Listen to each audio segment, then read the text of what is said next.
En esta oportunidad vamos a mostrar cómo podemos incorporar una etapa de firma electrónica a nuestros flujos de trabajo. Para ello voy a crear un flujo nuevo y este flujo le voy a llamar flujo de firma de contrato. Ahora podemos darle que tenga un paso de revisión antes de pasar a la etapa de firma. Entonces vamos a ponerle que el paso de revisión, le vamos a colocar que sea revisión legal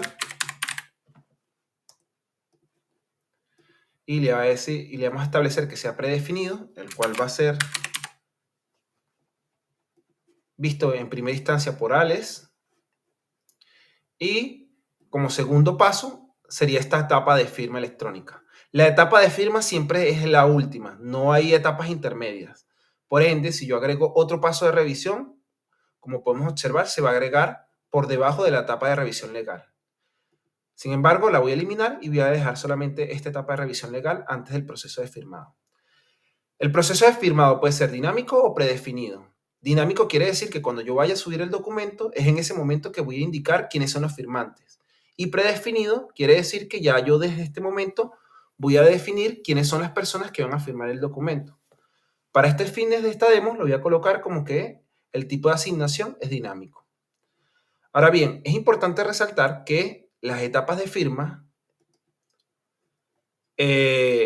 ¿cómo se selecciona quiénes son los firmantes de la etapa de firma? Se hacen desde los contactos, ya que un firmante de un documento no necesariamente sea alguien de la organización, sino que a lo mejor puede ser una firma de un proveedor con el cual nosotros estamos gestionando un contrato. Entonces, en primera instancia, para poder enviar un documento a firma, tenemos que tener contactos a los cuales les podamos mandar ese documento a firma.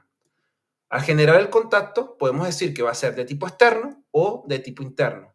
Si yo le digo que es de tipo interno, podríamos establecer que el usuario es Alex, que es un usuario que pertenece a la organización, con lo cual no me va a pedir el correo porque ya está en Office 365, pero podríamos establecer que vamos a querer un contacto de tipo externo, que puede ser este proveedor o un representante legal de una empresa con el que estamos gestionando un contrato, y aquí le vamos a establecer el nombre, que para esta demo vamos a colocar José Aguilera, y el correo electrónico es este correo personal.